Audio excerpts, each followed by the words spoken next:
শ্রীচৈতন্য মহাপ্রভুর পৈতৃক ভিটা যে ব্যক্তি একবার দর্শন করেন তার জন্য নরকের দক্ষিণ দুয়ার বা দরজা চিরতরে বন্ধ হয়ে যায়।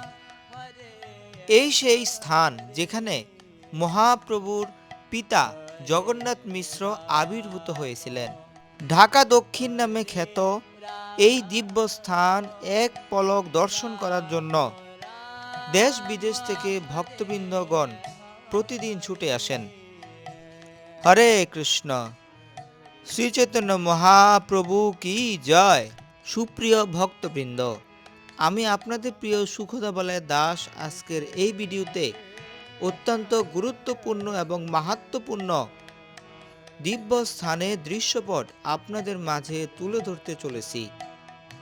ভিডিওটি আপনারা প্রত্যেকেই শেষ পর্যন্ত দেখতে থাকুন। ভিডিওর শুরুতে আমরা কিভাবে আপনারা এই স্থানে যাবেন সেই বিষয়ে বিভিন্ন রকম তথ্য প্রদান করব। আমরা আজকে যেখানে যাচ্ছি এই স্থানের নাম শ্রীচৈতন্য মহাপ্রভুর বাড়ি, যেটি বাংলাদেশের সিলেটের গোলাপগঞ্জের ঢাকা দক্ষিণ নামক স্থানে অবস্থিত। এই স্থানে যাওয়ার জন্য আপনাকে যে কোনো স্থান থেকে প্রথমে সিলেট আসতে হবে। সিলেটে আসার পর কদমতলী থেকে রিক্সা নিয়ে আপনি গোলাপগঞ্জে যাওয়ার যে বাস কাউন্টার রয়েছে সেখানে চলে আসবেন। এরপর সেখান থেকে বাসে করে খুব সহজেই ঢাকা দক্ষিণ বাজারে চলে আসতে পারবেন। বাজারে আসার পর একটি অটোরিকশা ভাড়া করে 10 টাকায় আপনারা মহাপ্রভুর বাড়ির ঠিক সামনে উপস্থিত হতে পারবেন। বলতে বলতে আমরা মহাপ্রভুর পৈতৃক ভিটার কাছাকাছি অবস্থান করছি। মহাপ্রভুর বাড়ির ঠিক সামনেই বিরাট একটা পুকুর দেখতে পাবেন। এই পুকুরটিও শ্রীচৈতন্য মহাপ্রভুর পৈতৃক ভিটার সাথে সম্পর্কিত। বলা হয়ে থাকে এটি মহাপ্রভুর পূর্বপুরুষদের পুকুর। এই মুহূর্তে আমরা শ্রীচৈতন্য মহাপ্রভুর বাড়ির মূল গেটের সামনে অবস্থান করছি। দেখতে পাচ্ছেন অনেকেই মন্দিরের ভেতরে প্রবেশ করছেন। আমরাও সকলের সাথে মন্দিরের ভেতরে প্রবেশ করব। গৌর পূর্ণিমার সময় এই স্থানে হাজার হাজার সনাতনীর মহা সমাগম হয়। মূল গেট দিয়ে প্রবেশ করে আমরা এই মুহূর্তে মন্দিরের বাইরের চত্বরে অবস্থান করছি। এখানে মূলত অনুষ্ঠানের সময়ে ধর্মসভা থেকে শুরু করে অন্যান্য অনুষ্ঠান সম্পাদিত হয়। আমরা আরও কয়েকটি সিঁড়ি বেয়ে মূল মন্দিরের ভেতরে প্রবেশ করার চেষ্টা করছি।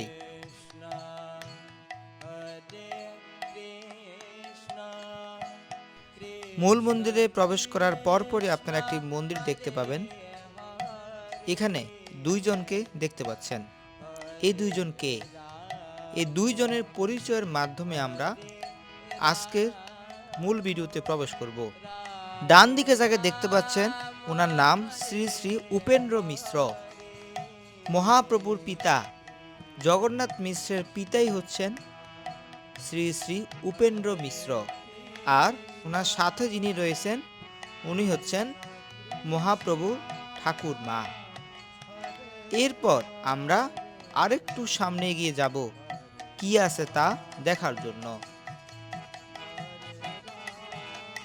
সম্পূর্ণ মন্দির প্রাঙ্গণ আপনাদেরকে এখন দর্শন করাচ্ছি।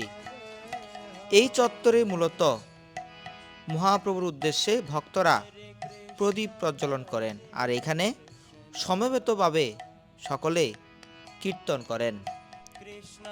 এখন আমরা দেখতে পাচ্ছি পঞ্চতত্ত্ব ভগবানকে, অর্থাৎ শ্রীচৈতন্য মহাপ্রভু এবং মহাপ্রভুর যে পার্শ্বদগণ রয়েছেন নিত্যানন্দ প্রভু, শ্রীবাস ঠাকুর, অদ্বৈত আচার্য, গদাধর এবং স্বয়ং শ্রীচৈতন্য মহাপ্রভুর বিগ্রহ। এটি হচ্ছে পঞ্চতত্ত্ব মন্দির। পঞ্চতত্ত্ব মন্দিরের ঠিক পাশেই রয়েছে মহাপ্রভুর মূল মন্দির। এখানে কলিযুগ পাবন অবতার শ্রীচৈতন্য মহাপ্রভু এবং পরমেশ্বর ভগবান শ্রীকৃষ্ণ সেবিত হন। মহাপ্রভু যখন সচিমায়ের গর্ভে আসেন তখন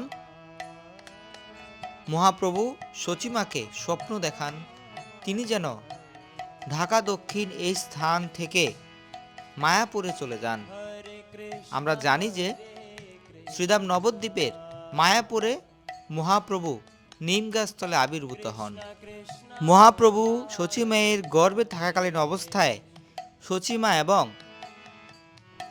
পিতা জগন্নাথ মিশ্র ঢাকা দক্ষিণের এই স্থান থেকে মায়াপুরের নবদ্বীপে চলে যান।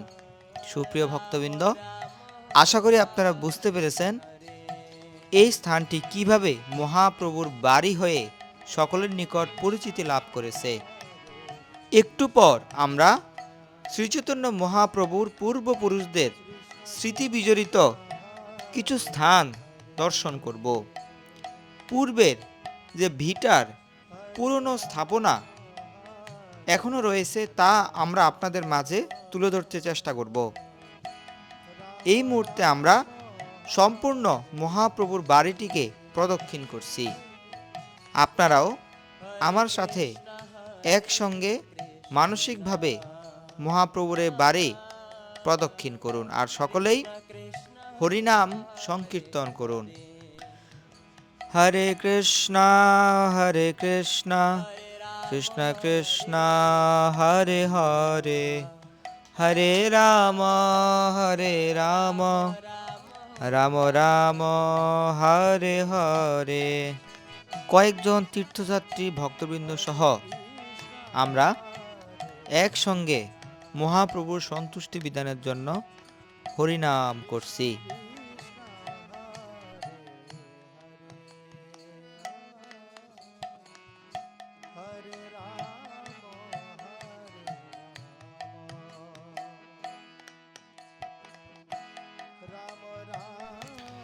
মূল মন্দির চত্বরে একটি দৃশ্য দেখে আমার অন্যরকম লাগলো। দেখতে পাচ্ছেন জুতা পায়ে দিয়ে মহাপ্রভুর মতো দুই বাহু তুলে কোনো এক ব্যক্তি দাঁড়িয়ে রয়েছেন। জানি না উনি কে, সম্ভবত ওনার সাথে মহাপ্রভুর পূর্বপুরুষদের কোনো সম্পর্ক রয়েছে। পুরো মন্দিরে ওনার অনেক পোস্টার এবং ফেস্টুন লাগানো হয়েছে আর এখানে মহাপ্রভুর পূর্বপুরুষদের পরিচয় তুলে ধরা হয়েছে। সুপ্রিয় ভক্তবৃন্দ, আমরা এই বিশেষ এই স্থানের বাইরের চত্বর ভেতরের চত্বর সকল কিছু দেখলাম। এখন চলে যাব মহাপ্রভুর পূর্বপুরুষদের যে ভিটা রয়েছে তা দেখার জন্য। শাস্ত্রে বলা হয়েছে যে এই স্থান যে একবার দর্শন করেন তার জন্য নরকের দক্ষিণ দুয়ার চিরতরে বন্ধ হয়ে যায়, অর্থাৎ তাকে আর কখনোই নরকের দক্ষিণ দুয়ারে যেতে হয় না। সুপ্রিয় ভক্তবৃন্দ, এই জন্যই এই স্থানের নাম ঢাকা দক্ষিণ। গৌর পূর্ণিমার সময় এখানে প্রায় 1 মাস ব্যাপী মেলা বসে। সকাল থেকে শুরু হওয়া এই মেলা রাত 10টা-11টা অবধি চলমান থাকে। অবশেষে আমরা মহাপ্রভুর যে প্রাচীন পৈতৃক ভিটা রয়েছে সেই স্থানে অবস্থান করছি। দেখতে পাচ্ছেন কয়েক শত বছরের পুরনো এই স্থান আজও এখানে বিদ্যমান রয়েছে। মহাপ্রভুর বাড়ি নামে খ্যাত এই মহিমান্বিত স্থানটি আমাদের সকলের উচিত জীবদ্দশায় একটি বার হলেও দর্শন করা। আমাদের অনেকের পক্ষে শ্রীধাম নবদ্বীপের মায়াপুরে গিয়ে মহাপ্রভুর বাড়ি দর্শন করা সম্ভব হয় না। তাই আপনারা চাইলে, বিশেষ করে বাংলাদেশের ভক্তবৃন্দগণ, বাংলাদেশের সিলেটের গোলাপগঞ্জের এই ঢাকা দক্ষিণ ধামে আসতে পারেন মহাপ্রভুর কৃপা লাভ করার জন্য। ঘুরে ঘুরে আমরা এখন মহাপ্রভুর বাড়ির পুরনো সকল কিছু যতটুকু অক্ষত অবস্থা রয়েছে তা দেখার চেষ্টা করছি এবং সেই সাথে আপনাদের মাঝেও তুলে ধরছি। সুপ্রিয় ভক্তবৃন্দ, ভিডিওটি আপনাদের কেমন লেগেছে জানাবেন এবং কে কোন জায়গা থেকে ভিডিওটি দেখছেন সেটিও জানাবেন। সকলেই একবার বলুন হরে কৃষ্ণ, গৌর হরি, শ্রীচৈতন্য মহাপ্রভু কি জয়। মহাপ্রভু সকলকে কৃপা আশীর্বাদ প্রদান করুক। সকলে ভালো থাকুন, সুস্থ থাকুন। হরে কৃষ্ণ।